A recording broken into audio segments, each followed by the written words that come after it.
Matapos maglabas ni Ann Curtis ng matapang at direktang pahayag laban sa kontrobersyal na komento ni Quezon City Representative Bong Suntay, agad na nagpakita ng suporta ang maraming kilalang artista at influencers. Kasabay nito, mailang personalidad rin ang nagbigay ng kritisismo sa kanyang pahayag, na nagbukas ng masiglang talakayan sa publiko tungkol sa pagitan ng pagtindig ni Ann para sa respeto ng kababaihan at ang paraan ng kanyang pagtugon sa kontrobersya. The Philippines Showbiz List presents Artista at Influencers naglabas ng reaksyon matapos ang statement ni Ann Curtis kay Bong Suntay. Isa sa mga naunang nagpakita ng suporta kay Ann ay si Pokwang at iniwan ng komentong, "Laban na, dumarami ng mga mambabastos, hindi mambabatas." Sinabi naman ni Miriam Kiambao na mahalaga ang pagkakaisa ng kababaihan at ang paninindigan ni Ann ay isang inspirasyon lalo na ngayong Women's Month. Pinuri niya si Ann sa pagiging matapang at sa pagbibigay boses sa isyung may kinalaman sa respeto sa kababaihan. Para kay Vin Abrenica, lubos siyang naaapektuhan bilang isang ama ng dalawang babae, kaya pinuri niya si Ann sa pagiging matapang na nagsalita, hindi lamang sa kanyang sarili kundi para rin sa lahat ng kababaihan at sa mga kababaihang magiging anak nila sa hinaharap. Binanggit din ni Vin si Erwan Yusaf at pinuri niya sa mahinahon at maayos na paghawak ng sitwasyon.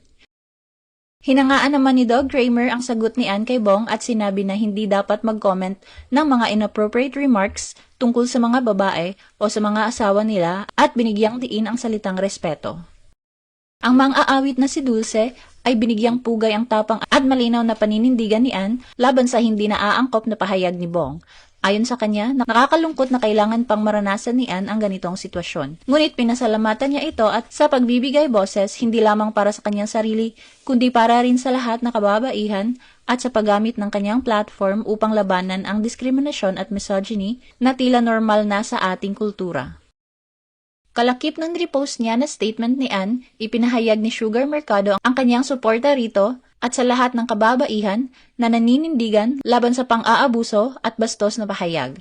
Binigyang diin din ni Sugar na ang respeto ay hindi nakukuha sa yaman o kapangyarihan, kundi sa ugali at pagmamahal. At hinikayat ang mga babae na maging matatag at ipaglaban ng tama para sa kanilang sarili at sa kanilang mga anak.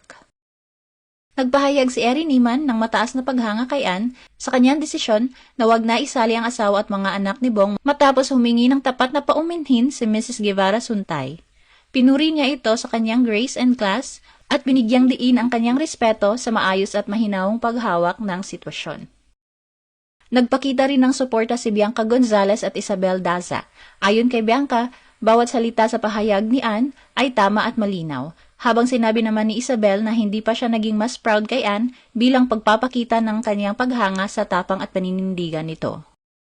Si Leia Salonga ay nagbigay pugay sa tapang at maayos na paghawak ng sitwasyon ni Ann at binanggit na siya ay nagpapakita ng courage and class. Nagpahayag si Julina Magdangal ng kanyang pakikiisa kay Ann at binigyang diin niya ang kahalagahan ng respeto sa mga taong may hawak na kapangyarihan. Ayon sa kanya, sayang ang upuan kung ang uupo naman ay mangbabastos lamang. Paghangang nasambit ni Quark Henares kay Ann sa paggamit niya ng mga bastos na pahayag ni Bong upang magpadala ng makapangyarihang mensahe. Ayon kay Quark, ito ang kalidad na hinahanap ng mga tunay na leader at pinuri niya si Ann sa pagiging inspirasyon para sa lahat, lalo na ngayong pagdiriwang ng Women's Month. Binigyang diin din ni Felicia Atienza na ang paggalang sa kababaihan ay hindi hinihingi kundi isang pangunahing asal. Kasabay nito ang papuri niya kay Ann sa kanyang paninindigan at tinawag itong isang halimbawa ng tamang pag-uugali at respeto sa lipunan.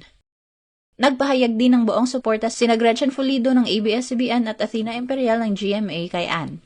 Hindi lingid sa kaalaman ng marami na ang dalawa ay napabalitang nakaranas ng sexual harassment mula sa kasamahan nila sa trabaho.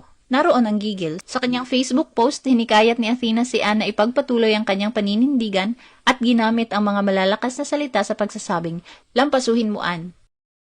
Pinapurihan naman ni Karen Davila si Ann dahil sa matapang nitong paninindigan laban sa umiiral na macho at misogynic na kultura sa Pilipinas na matagal nang tinatanggap at sa pagtindig para sa kababaihan mula sa lahat ng antas ng lipunan. Pinuri rin niya si Ann sa pagiging matatag at klase sa pagharap sa issue at binigyang diin ang kahalagahan ng pagsasalita ng mga kababaihan upang hindi maging normal ang ganitong uri ng pagtrato. Pero hindi lahat ay sang-ayon sa naging pahayag ni Ann matapos siyang ulanin ng kritisismo mula sa political commentator at kilalang DDS supporters na sina Tio Moreno at Sas Rogando Sasot. Anila may double standard si Ann sa pagtingin para sa kababaihan. Binanggit ni Sas na ang matinding reaksyon ni Ann sa imagined harassment laban sa kanya ay tinutukan ng publiko, subalit tila hindi gaanong pinansin o kinundena ng iba pang kaso ng pang-aabuso o harassment, lalo na kung ang biktima ay kababaihan din. Binanggit din yan ang mga insidente tulad ng promotional at modeling work ng pamilya Curtis na nakatuon sa atraksyon sa kalalakihan at tinawag itong isang halimbawa ng selective outrage o pagkakaroon ng double standards. Sa isa pang post, nagbigay si Sas ng babala sa mga kalalakihan na bago lapitan si Ann, dapat may pahintulot at bayad bilang pagpapakita ng kanyang pananaw sa consent at karapatan nito sa kanyang sariling katawan. Samantala, si Tio ay nagbigay diin sa umano'y hypocrisy at double standards ni Ann. Ayon sa kanya, para sa ilang taga-suporta ni Ann, ang konsepto ng women empowerment ay tila para lamang sa mga kababaihan na kakampi sa kanilang paniniwala sa politika. Bilang halimbawa, binanggit niya si Vice Ganda na kaibigan ni Ann na nag-joke ng bastos at body shaming kay Jessica Soho noon sa harap ng maraming tao.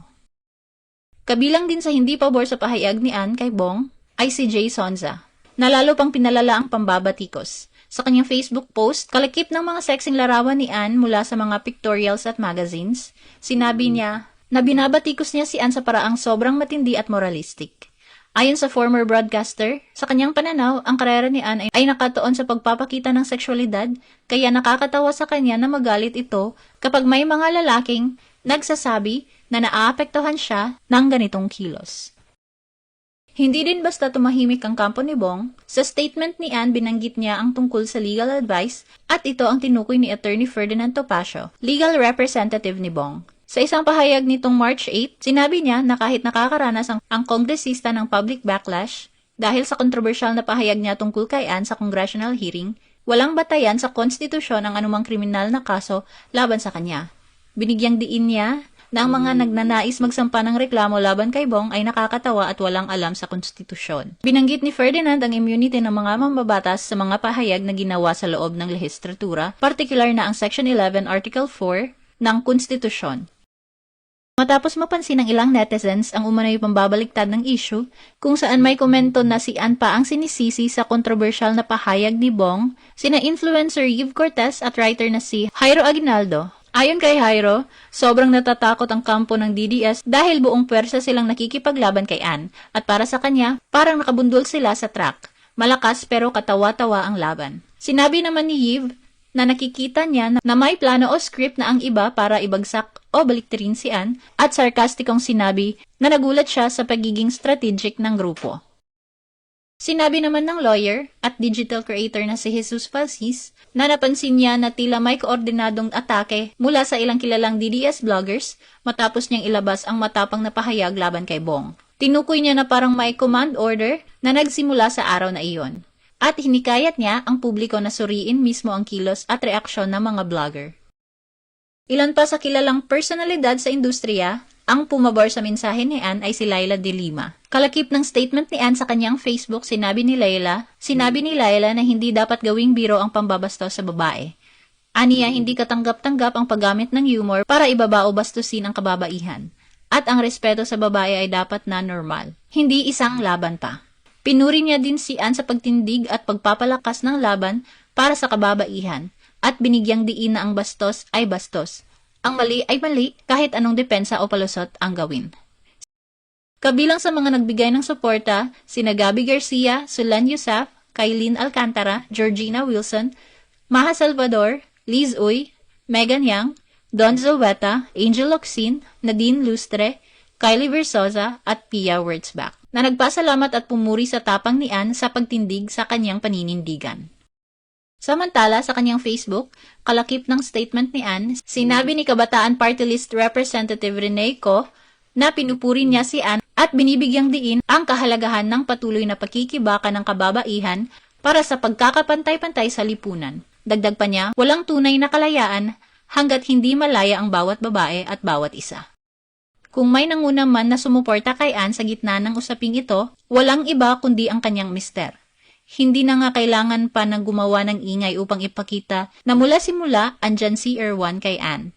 Ramdam ang pagmamalaki sa asawa, simpleng binahagi niya ang statement nito sa kanyang Instagram stories. Ano ang masasabi mo sa video na ito? Mag-like o mag-react at huwag mahiyang mag-comment.